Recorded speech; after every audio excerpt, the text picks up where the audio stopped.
Happy Easter mga ka-CIA! Aya, Yes, kuya.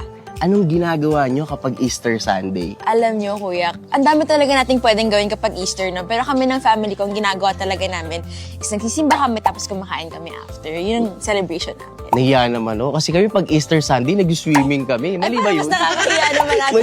Mali ba yun? Ha?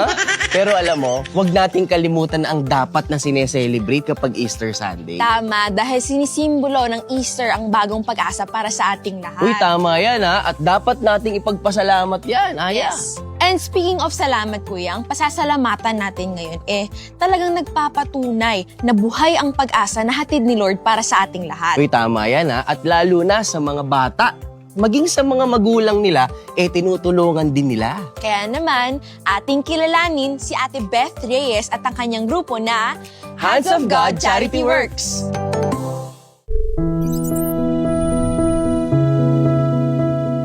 Ako po si Melay Clarissa, 35 years old, at isa po ako sa natulungan ng Hands of God Charity Works po.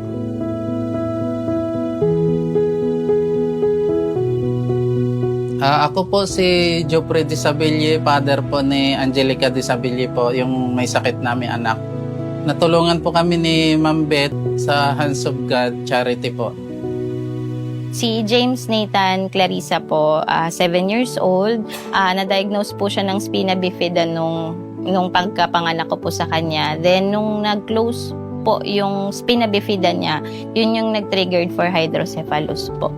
Ang kondisyon po ng anak ko, ischemic stroke, general epilepsy, ganun. Ang nakalagay sa diagnose niya.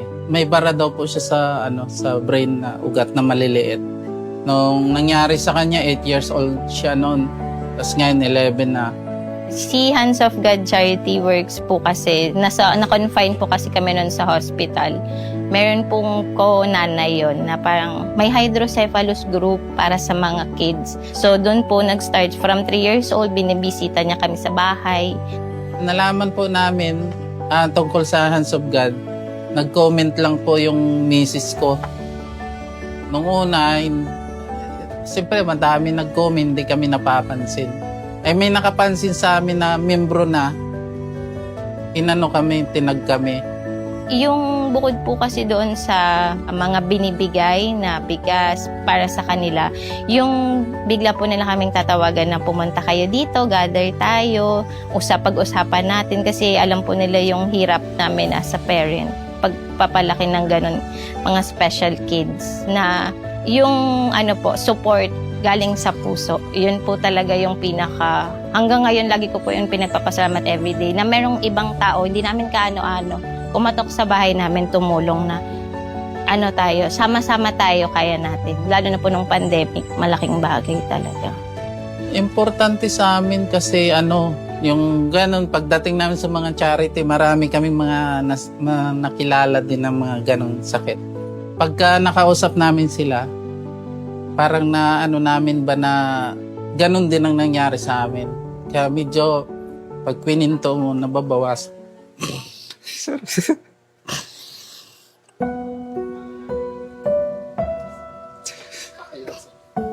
Kasi nababawasan yung sakit. Pag nakausap namin. May harap kasi sa akin. Kasi ako kasi nagbabantay sa ospital.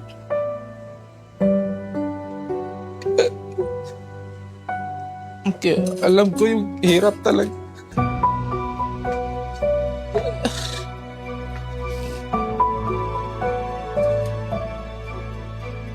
Lalo na sinabi ng doktor,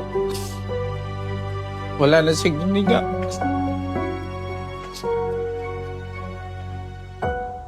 Pinayuhan na kami ng doktor na mag-ready na daw kami. Kaya hirap. Yung impact po kasi niya sa amin bilang nanay, parang pakiramdam po namin, hindi kami makakuha ng guarantee letter. Pero yung simpleng tapek na, sige gawan natin ng paraan, hanap tayo sponsor. Wala kaming pambiling gamot para sa seizure eh. Sige, try natin, hanap tayo ng mga konanay na baka may extra at tapos gawa natin ang paraan after. Parang yung pakiramdam po na mahirap siya talaga. Hindi ko po maano yung proseso ng kung paano mo siya ihihingi ng tulong sa hindi nakakaunawa. Lalo na pag walang ganyang mga kids. Pero pag po nandyan siya, or yung hands of God mismo na sinasabi nilang kaya tayo na, kung ano yung bigat, pasa mo, anuhin natin, buhatin natin na magkakasama. Sa Hands of God po, maraming salamat po na nasali kami sa kanila. Malaking tulong talaga sa amin. Kasi di namin inaasahan eh. Nagpapasalamat po ako sa Hand of God Charity Works, especially po talaga kay Ma'am Beth. Sobrang laki po siyang biyaya sa amin ng Diyos. Una po sa needs, sa puso, alam ko po na sincere siya. Regalo po siya ng Diyos talaga na may tuturing. Pagka po yung may sakit, tapos siya yung unang-unang nag-aalala. Nandito tayo ngayon sa North Caloocan para personal nating makausap at makakwentuhan si Ate Beth. At alamin kung paano nga ba nagsimula ang Hands of God Charity Works. Tara, kuya. Tara, Tara, let's go. tao po! Hello po. Ate Beth. Ate Beth. Hello po. Morning. Magandang araw po, ako nga po Hello. pala, si Richard. At ako naman po si Aya. Pwede po ba namin kayo makakwentuhan today? Sige po, pasok po. Pwede po Ay, ba talaga? kami makikain? Pwede naman. Yun, ang pinakamaganda doon. Kami na po magsasaing. Salamat po. Ate Beth, ano ba ang ibig sabihin ng Hands of God Charity Works? At saka, ano ba yung ginagawa ng grupong to? Ang Hands of God Charity Works, nag-start siya ng 2016. So, nag-start yan yung time na nag-volunteer ako. So, ginawa ko, gumawa ako ng isang post na gusto ko sana magkaroon ng cancer children na event for feeding only. Marami nang sumali ng mga volunteers na handang tumulong sa mga cancer kids. Instead of foods lang ang nire-request ko, may nag-pledge na mga hygiene kit, na mga regalo. Hanggang nagkaroon na siya ng start na yun na napakadaming sumaling volunteers. Nagpatuloy na siya for the next event. Nagkaroon naman ako ng mga special need children, iba-ibang cases naman. Hanggang ngayon, ganun pa rin yung ginagawa ko bilang gabay or kamay ng Diyos para makatulong sa iba. So, ano po ba yung naging inspiration niyo? Bakit niyo po binuo yung Hands of God Charity Works? As a physical therapy, nakikita ko yung mga ibang pasyente ko na walang-wala, na kahit konting diaper, gamot, nahihirapan silang i-provide. So, doon nagsimula din yung mga kailangan gumawa rin ako ng something for them na makatulong sa mga PWD children.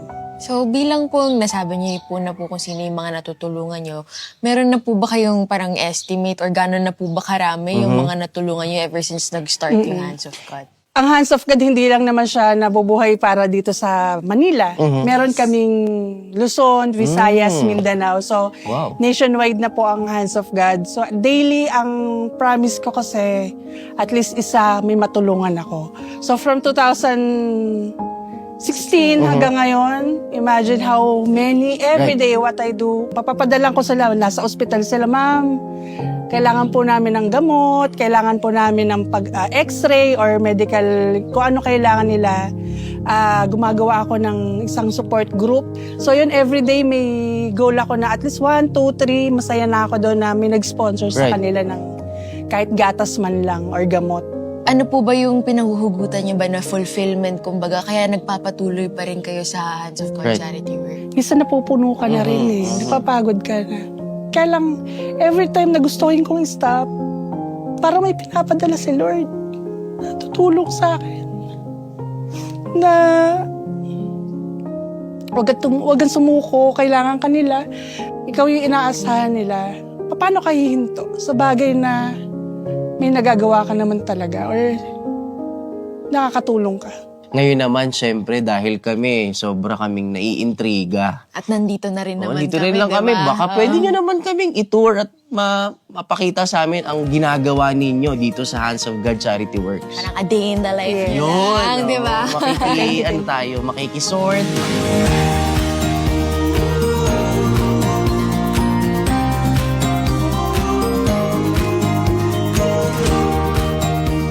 Doon po muna tayo. Hello po, Madam. Richard po ulit. Kasama ko si Aya. Aya. Yan, sinama kami ni Ate Beth para magdala sa inyo ng mga biyaya galing sa Hands of God. God bless you! Ay, grabe yung experience na yun, Ate Beth. Alam nyo, ako talaga, isa sa mga realizations ko today is iba yung experience talaga na ikaw yung maghahatid ng tulong. Right. Para talagang mapapareflect ka talaga sa buhay, kung ano yung purpose mo, ano pa ba yung pwede mong maitulong pa sa ibang Totoo tao. yun. Ikaw ba, Kuya? Ako yung bigla ko naisip kung paano ko makakatulong kay Ate Beth at dun sa charity na meron ka. Kasi syempre, meron pa rin tayong pwedeng ma-share, lalong-lalo na yung kaya kong gawin. Like, pwede akong mag-volunteer sa'yo. Pag kailangan mo ako, pwede mo akong tawagan. Sobrang inspiring po ng ginagawa mo, Ate Beth. At hayaan nyo rin po sana ako magpasalamat sa inyo. At hindi lang yan. Meron ba pong gustong magpasalamat po sa inyo? Sino ba yan, Aya? Meron po siyang pinadala na liham. Basahin niyo po. Yun. Dear Beth, isang pagpupugay sa tulad mong personal na nagbibigay ng oras at resources para tumulong sa kapwa, lalong-lalo na sa mga batang may sakit. Dahil sa iyong ginagawa, damang-dama ang pag-asa dala ng muling pagkabuhay ng Diyos. Patunay ka na may mga tao talagang ginagawa niyang instrumento para ipalaganap ang kanyang pagmamahal. Kaya naman, kasama ni sina Tito Boy at lahat ng bumubuo na Cayetano in Action, with Boy Abunda, lubos kaming nagpapasalamat sa iyo at sa lahat ng mga katuwang mo sa adhikaing ito. Nagmamahal, Kuya Alan Cayetano. P.S. Maaari ba namin kayong maimbitahan sa studio para sa personal na pasalamatan? Yan. Maaari daw ba? Thank you. Maaari Yes, daw ba? of course. Anong nararamdaman niya, Ate Beth, dito sa invitation na to? Masaya ako dahil mas share ko ng advocacy ko sa mas marami pang platform. So, G ka, ma'am. Yes, G na G G. tayo. Ano pang inaantay natin, Aya? Ate Beth? na. Tara na! Let's go. Ito na to. Game na tayo. Maraming salamat, Richard at Aya.